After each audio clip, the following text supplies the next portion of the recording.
आपके हमारे फेवरेट अब्दुल्ला मेरे साथ मौजूद हैं राइजिंग पाकिस्तान में और लेकर आए हैं आपके सोशल मीडिया की ज़िंदगी को बेहतर बनाने के लिए कुछ टिप्स और बहुत ही ज़बरदस्त किस्म की रियलिटीज़, मतलब रियलिटी चेक आपको मिलेगा। आप कहेंगे ऐसा भी होता है।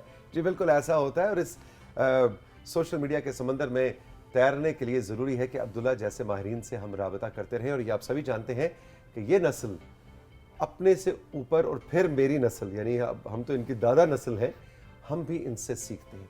और क्यों ना सीखें, इसलिए कि दुनिया बदल गई है और इस बदलती दुनिया के साथ अगर हमने अब्दुल्ला जैसी और इस जनरेशन को नहीं सुनना, इसकी बात पे अमल नहीं करना, तो सफ़र मुश्किल हो जाएगा। गुड मॉर्निंग, अस्सलाम वालेकुम अब्दुल्ला। वालेकुम अस्सलाम सर, कैसे हैं आप? बिल्कुल ठीक। क्या सीन है भाई? सर सीन ये है कि मुझे आजकल ना पिछले दिनों थोड़ी सी टेंशन हो गई थी। ओके। क्योंकि मम्मा बाबा ने ना मेरी पॉकेट मनी कर दी बंद। बहुत अच्छा किया, तुम तो खुद इतना कमाते हो। तो इसीलिए मैंने सोचा कि क्यों ना मैं कुछ साइड हसल वगैरह शुरू करूं, कुछ थोड़े बहुत जो मेरी पॉकेट मनी के मसले आ रहे हैं उन्हें पूरा करना शुरू करूं। तुम्हें पॉकेट मनी से कहीं ज्यादा पीटीवी से पैसे मिल जाते हैं। मतलब अब इतने पैसे इस उम्र में क्या करोगे तुम? फजूल खर्ची नहीं करनी। नहीं, फजूल खर्ची मैं नहीं करता, बस हो जाते हैं, खर्च हो जाते हैं। मैं थोड़ा शाखर्च सा इंसान हूँ।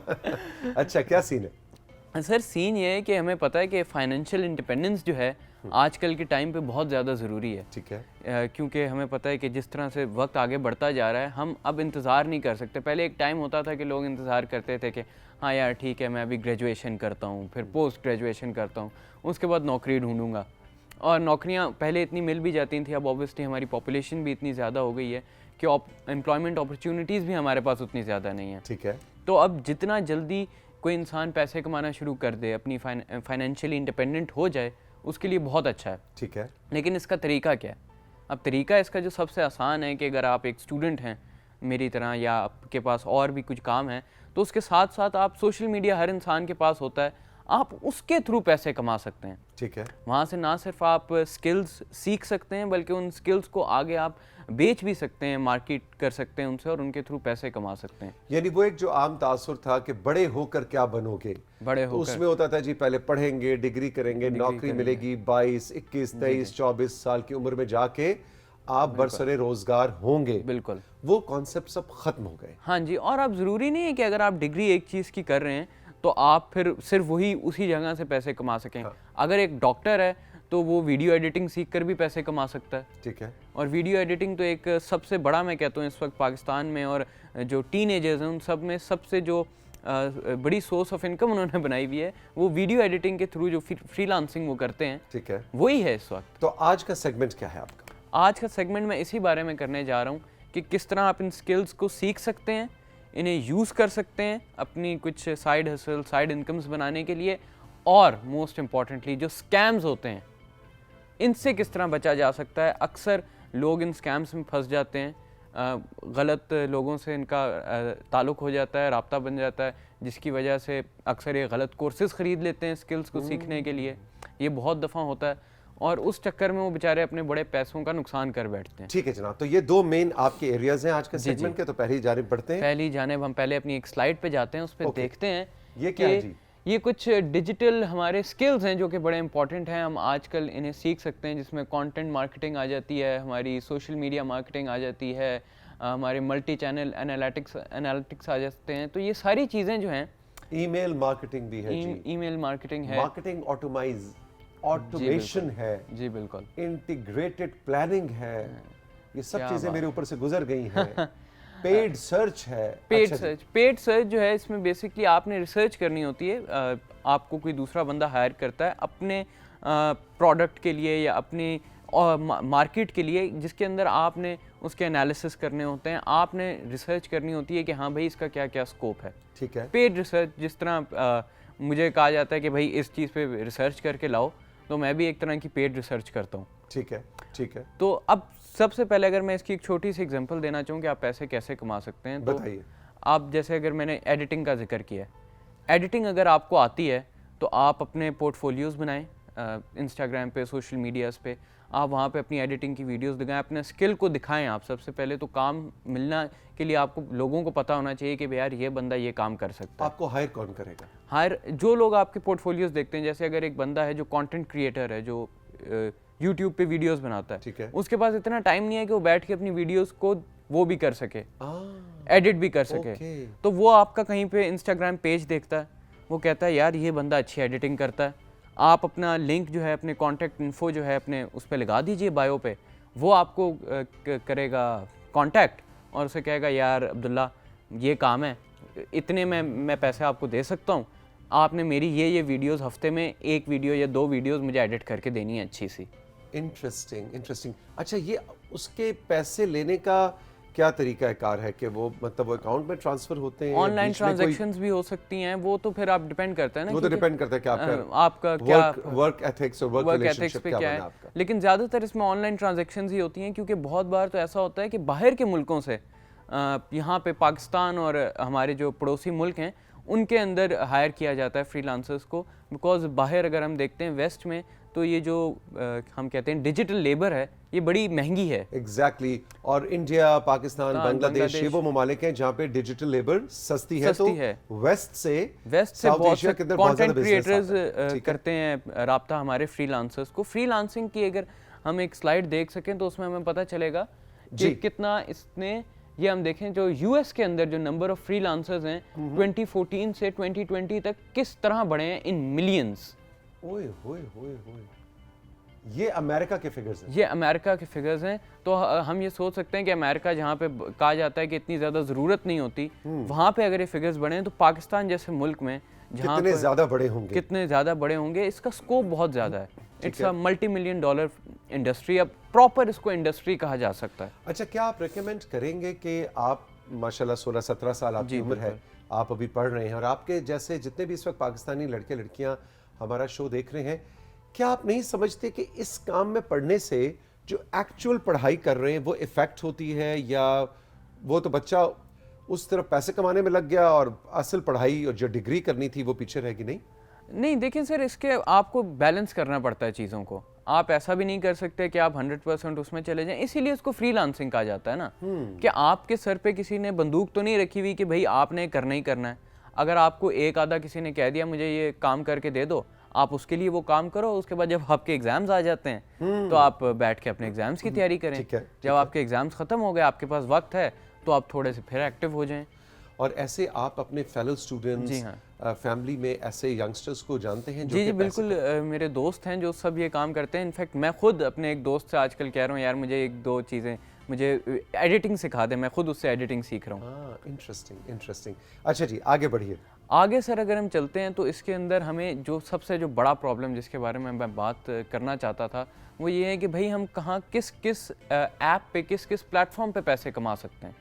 तो हम देखते हैं कि यूट्यूब के थ्रू हम कंटेंट क्रिएशन कर सकते हैं, इंस्टाग्राम पे होता है, लिंक्डइन पे होता है, इन सब जगहों पे हम अपने पेजेस बना सकते हैं। इनफैक्ट आर्टिकल राइटिंग जो है ये भी एक बहुत अच्छा सोर्स है। अगर आप कैमरा नहीं फेस कर सकते, कुछ लोग होते हैं कैमरा शाय होते हैं, वो लोग अपनी आर्टिकल राइटिंग भी कर सकते हैं। अच्छा, ये क्या जी? Facebook, Instagram, YouTube, TikTok, social media platform offers marketing the higher ROI top 6। इसमें हम देख सकते हैं ROI क्या होता है? ROI होता है कि जो हमारे इंसेंटिव्स होते हैं, हमें जो पैसे वगैरह थोड़े बहुत मिलते जाते हैं, वो सबसे ज्यादा किस जगह से कमाए जाते हैं। तो वो फेसबुक नंबर 1 पे है। जी हाँ, उसके इंस्टाग्राम भी साथ है, दोनों है, यूट्यूब भी है हमारा, टिकटॉक भी है, ट्विटर X है हमारा, लिंक्डइन है। बड़ा ऊपर चला गया, 16%, 16% X के बराबर आ गया है, जहां से फ्रीलांसर्स इतने परसेंट जी हाँ से मतलब इनकम्स हो रही हैं इन प्लेटफॉर्म्स के थ्रू। तो एक चीज़ जो यहाँ पे बड़ी इंपॉर्टेंट देखने वाली है कि आपने स्किल्स तो आपके पास अगर पहले से हैं, जाहिर सी बात है कोई ये स्किल्स लेके पैदा तो होता नहीं है, ये सीखने पड़ते हैं। ये कहाँ से सीखे जा सकते हैं, ये बहुत इंपॉर्टेंट है। ठीक है। अब एक तो होती है सेल्फ लर्निंग, कि आप खुद कहीं पे आप वीडियोस वगैरह देख लें, कुछ आप खुद इन ऐप्स पे जाएं, आप खुद काम शाम करना सीखें, ट्रायल एंड एरर होगा, आप आहिस्ता आहिस्ता खुद इन चीज़ों को सीख जाएंगे। ठीक है। उसके बाद एक चीज़ जो आती है जो बड़ी कॉमन है वो है कोर्सेस। ठीक है। लोग इनके चक्रों में ज़्यादा पढ़ते हैं। ये अगर आपने कहीं से कोई कोर्स लेना भी है, आपको कहीं पे कोई ऐड नज़र आ गई सोशल मीडिया पे कि भाई ये कोर्स आप इतने पैसे दें और हम आपको ये स्किल्स सिखा देंगे, तो बेहतर ये होता है कि आप चेक कर लें आप अपनी कम्युनिटी में। जैसा मैंने कहा कि नेटवर्किंग भी बड़ी ज़रूरी है काम हासिल करने के लिए। इसमें आप वेबिनार्स अटेंड करें, आप इस तरह के फोरम्स पे जाएं जहां पर बहुत सारी कथा कलामी माफ, लेकिन बहुत सारी चीजें मुफ्त भी होती हैं। मुफ्त भी बहुत होती से सेमिनार्स वगैरह फ्री ऑफर किए जी, जा रहे होते हैं बिल्कुल। बहुत से इदारों की जानिब तो से। इन कम्युनिटीज़ को ज्वाइन करें। यहाँ पे ना सिर्फ आपको अपॉर्चुनिटी मिलेगी अपने साथ के लोगों से इंटरेक्ट करने की, आपको काम करने की अपॉर्चुनिटी मिलेगी, बल्कि आपको बहुत अच्छा ये भी जानने का मौका मिल जाएगा कि भाई आपने क्या नहीं करना। जैसे अगर आपको कहीं पे कोई वेबसाइट नज़र आ गई है, तो आप अगर किसी कम्युनिटी का हिस्सा हैं जहाँ पे सब आपके ये डेवलपर्स वगैरह हैं, तो आप उनसे पूछ लें भाई क्या किसी ने इस जगह से कोई स्किल सीखा है, या किसी ने पहले इसका नाम सुना यानी है। कि इसमें भी 2 नंबर काम चल रहा है। 2 नंबर काम ज़्यादा चल रहा है क्योंकि सोशल मीडिया हर बंदे के हाथ में, और इसकी उस तरह से रेगुलेशन नहीं है जिस तरह हमारे इलेक्ट्रॉनिक मीडिया की है या हमारे प्रिंट मीडिया की है। क्योंकि अब आप 8 अरब दुनिया के लोग हैं, उन सबको तो आप रेगुलेट कर नहीं सकते। ठीक है, बिल्कुल ठीक, बिल्कुल ठीक है। अच्छा, एक स्लाइड आपकी कंट्रोल रूम कह रहा है कि और है अब्दुल्ला, जी जी, और वो हम आवेजा करना चाहेंगे स्क्रीन पर। ये हम बतलाइए देख क्या सकते हैं growth in scams bye there primary distribution channels. अगर हम 2020 से 21 तक का डिफरेंस देखें तो सोशल मीडिया ऐप्स पे 13% का हाइक आया, 11% social media post, 9% emails, 7% messenger, 5% SMS, 3% advertising on websites. तो अगर हम कोई दूसरी वेबसाइट खोलते हैं, उस पर किसी तीसरी वेबसाइट का हमें एडवर्टाइजिंग मिल जाती है, जो कि बहुत बार पता चलता है कि फेक होती है। यानी इसका मतलब है कि स्कैम्स और फेक बिजनेसेस बढ़ रहे हैं। जिस तरह हमें बच के ऑनलाइन रहना है खुद। बिजनेस बढ़ रहा है, उसी तरह साथ साथ ये स्कैम्स भी बढ़ते जा रहे हैं। स्कैम्स भी बढ़ते एक वेबसाइट बनती है, उस पे लोगों को पहले इकट्ठा किया जाता है, जब उनके पास आ जाता है तो अब इसमें देखें ना, इसमें भागना बड़ा आसान है क्योंकि आपने फिजिकली तो कहीं भागना नहीं है।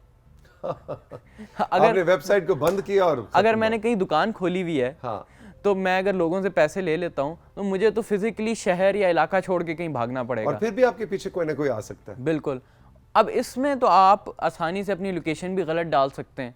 इतने ज़्यादा हमारे पास वो हॉटस्पॉट वगैरह होता है फ़ोन में, लोकेशन भी गलत हो सकती है कि ये जी हम यहाँ पे रहते हैं। आपने वेबसाइट बंद की, उसके बाद कौन आपको ढूंढ सकता है। और आपने पैसे इकट्ठे किए लोगों से, पैसे इकट्ठे और जो देने वाले हैं उनके लिए शायद 5,000 10,000 रुपए में उनका, अच्छा चलो 10,000 की बात है, लेकिन उन्होंने तो लाखों करोड़ों कमाए, लाखों करोड़ों और कमाए अपना बक्सा बंद किया और भाग गए, निकल लिए पतली गली तो से। इससे बहुत बेहतर है कोर्सेज भी आप लें, बिल्कुल लें, मैं उससे मना नहीं करता, लेकिन अगर कोई ऑथेंटिक वेबसाइट है जिससे लोगों ने पहले भी काम सीखा हुआ है, वहाँ पर जाइए आप, जिसका थोड़ा बहुत से हमें कहीं पे कोई जेन्युइन प्रोफाइल नज़र आती है, तो अगर कोई आदमी है जो पहले से कर रहा है, कोई एक्सपर्ट है, तो आप उसकी राय ले लीजिए। अच्छा, यहाँ पे हम ज़रूर प्रमोट करना चाहेंगे जो हमारी FIA का जो पूरा एक सेक्शन है जो कि साइबर क्राइम से हैंडल रिलेटेड करता है, तो उसको हम हाईली प्रमोट करते हैं। और पहले भी हम राइजिंग पाकिस्तान में कई बार अब्दुल्ला जिक्र कर चुके हैं कि जो हमारा FIA का साइबर क्राइम सेक्शन है वो इतना ज़बरदस्त और ऑथेंटिक काम कर रहा है, सही बात है, कि आपको किसी भी तरह के पर्सनल लेवल पे या प्रोफेशनल लेवल पे कहीं आप समझते हैं कि आपके साथ स्कैम हुआ है, या आपको कोई हरास कर रहा है, या आपके साथ कोई 2 नंबरी हो रही है डिजिटल स्पेस के अंदर, आप FIA के साइबर क्राइम सेल से राबता कीजिए। और बहुत सी ऐसी कहानियां हैं कि लोगों को उनके पैसे भी वापस मिले हैं, लोग अरेस्ट भी हुए हैं, बिल्कुल, और उन्होंने माफिया भी मांगी हैं और जुर्माना हर्जाना भी भरा है। बिल्कुल। इसी तरह ईमेल्स अक्सर हमें आ जाती हैं कि आप इस लिंक पे करें। अब उस लिंक से क्या होता है, जब हम लिंक पे जाते हैं तो उसके बाद आ जाता है कि आप अपनी ईमेल आईडी यहाँ पे डालिए, अपना पासवर्ड यहाँ पे डालिए। जब हम वो उसके अंदर डालते हैं तो अब क्या होता है कि अब वो जो एक फ़ेक लिंक होता है या फेक वेबसाइट होती है, उसके पास हमारा ईमेल आईडी पहुँच जाता है। अब उसके बाद वो हमारी ऑनलाइन बैंकिंग को अफेक्ट कर सकता है, हमारे जितने भी ऑनलाइन काम हम कर रहे हैं वो सब अफेक्ट हो सकता है वहाँ से। अगर हमारा कोई सोशल मीडिया उस ईमेल से है तो वो भी फंस जाएगा फिर। Thank you very much Abdullah. जाते जाते 2 सवाल आपसे। जी सर। क्योंकि आपको पता है कि मैं आपसे बहुत सीखता हूँ। बिल्कुल, 3 पूछिए आप। 3? अच्छा चलो भाई 3। सवाल नंबर 1, जी, आपकी उम्र है इस वक्त 16 साल, 17 साल। जी। अब्दुल्ला को आप 10 साल बाद कहाँ देखते हैं? मैं 10 साल बाद सर, मैं जेन्युइनली जो काम करना चाहता हूँ, मैं मीडिया की फील्ड में ही आना चाहता हूँ, और मैं फिल्म मेकिंग पढ़ रहा हूँ। तो मैं जेन्युइनली कोई ऐसा काम करना चाहता हूँ अपने एबिलिटीज़ को सामने रखते हुए कि मैं सोसाइटी को कंट्रीब्यूट कर सकूँ जिन चीज़ों पे। लेकिन media is your future. Media is my future. Question number 2, जी। अब्दुल्ला की सबसे अच्छी हैबिट क्या है? मेरी सबसे अच्छी हैबिट ये है कि मैं अपना जो काम होता है, भले ही वो मेरा होमवर्क वगैरह हो या यहाँ शो की तैयारी, मैं थोड़ा ऑर्गेनाइज मुझे रहना पसंद है। अगर थोड़ा वो जो हड़ाउड़ी वाला काम होता है, मुझे उसमें थोड़ी सी एंग्जाइटी होने लग जाती है। और मुझे ऐसा लगता है कि मैं बार बार जितनी रिहर्सल कर सकूँ ना किसी भी चीज़ की, पक्का करूँ उसको। हाँ, मैं अभी 2 मिनट पहले भी बैठा हुआ, जब आप मिनाइल मैम के साथ सेगमेंट ख़त्म कर रहे थे, मैं पढ़ रहा था अपने ही वो जो मैंने नोट्स बनाए हुए, पॉइंटर्स बनाए हुए। अच्छा। हालांकि मुझे याद है, लेकिन फिर भी वैसे ही मेरी थोड़ा अपने एंग्जाइटी को कंट्रोल करने के लिए। अच्छा, क्वेश्चन नंबर 3 जी। अब्दुल्ला की ऐसी कौन सी आदत है जो आपको पसंद नहीं है? मैं रात को थोड़ा देर से सोता हूँ। ये मैं इसको बदलने की कोशिश कर रहा हूँ। कितने बजे सोते हो? मैं 11, साढ़े 11 के करीब, 12 कभी कभार बज जाता है। चलो, ये भी आज आपकी उम्र के हिसाब से देखा जाए तो इतना बुरा नहीं है, लेकिन अच्छा नहीं है। जी जी, मैं आपको कोशिश पता है मैं कर रहा हूँ कितने मैं बजे सोता हूँ? 9:30, 10 बजे तक आ जाऊँ। एग्जैक्टली 9:30 बजे इज योर डेडलाइन। और कंट्रोल रूम में आपकी वालिदा बैठी हैं और उन्होंने अभी मुझे कान में क्या क्या जी भाभी जी क्या कह रही है? झूठ बोल रहा है। 3 बजे सोता है, झूठ बोल रहा है ऑन एयर। 3 बजे मेरी नींद बहुत कच्ची है। मैं अक्सर ऐसा अच्छा, तुम झूठ भी बोलते हो, मुझे आज पता चला। मेरी नींद बहुत कच्ची है। मेरे अक्सर आंख खुल जाती है, फिर मैं पानी पीने के लिए बाहर आता हूँ फ्रिज तक, और उन्हें लगता है मैं अभी तक जाग रहा हूँ। हाँ। नींद बहुत कच्ची है मेरी। बेटे, अम्मा जो है ना माँ होती है, ठीक है ना? माँ होती है। तौसीक अंकल को बैठ के ना तुम ऑन एयर ब्लफ कर सकते हो, अम्मा को ब्लफ नहीं कर सकते। स्टेट टेलीविजन पे उन्होंने मेरे साथ देखें क्या किया, और मैं क्या कहूँ। 9:30, 10 बजे सोना शुरू करो। और मैं तुम्हें $1 मिलियन एडवाइस देना चाहता हूँ, बिकॉज तुम्हें पता है मैं तुम्हारे करियर को बहुत ज्यादा फॉलो कर रहा हूँ। जी sir. You are the future of Pakistan. और तुम जैसे बहुत से बच्चे become the member of 5 AM club. मैं बिल्कुल कोशिश करूंगा। इसका मतलब समझ आया क्या? जी, जो 5 बजे उठने जो वाले लोग सुबह 5 बजे उठते हैं जी, वो उसके बाद टैक्सी चलाएं, जहाज उड़ाएं, IT में चले जाएं, डॉक्टर बन जाएं, प्रोफेसर बन जाएं, फौज में चले जाएं, सुबह 5 बजे उठना शुरू कर दो, जिंदगी के आधे मसाइल हल हो जाएंगे। Thank you very much. ठीक है, all the best. Okay sir. खुश रहो, जीते रहो। Thank you. राइजिंग पाकिस्तान में वक्त है एक छोटे से ब्रेक का। डॉक्टर अनीला कमाल, जो कि वाइस चांसलर है रावलपिंडी वुमेन यूनिवर्सिटी की पहली वाइस चांसलर, और साइकोलॉजी इनका खासा है। तकरीबन 25-30 साल ये साइकोलॉजी के शोबे से मुंसलिक रही। कायद-ए-आज़म यूनिवर्सिटी में अब वीसी है, और इनकी अपनी कहानी को भी हम फीचर करना चाह रहे थे। ख़वातीन के आलम दिन की मुनासिबत से जो राइजिंग पाकिस्तान पूरे हफ्ते की प्रोग्रामिंग, स्पेशल प्रोग्रामिंग आपके लिए सजा कर लाया है, इसमें डॉक्टर कमाल से अभी आपको मिलवाएंगे कुछ उनकी कहानी, कुछ रावलपिंडी वुमेन यूनिवर्सिटी की कहानी, इस ब्रेक के बाद।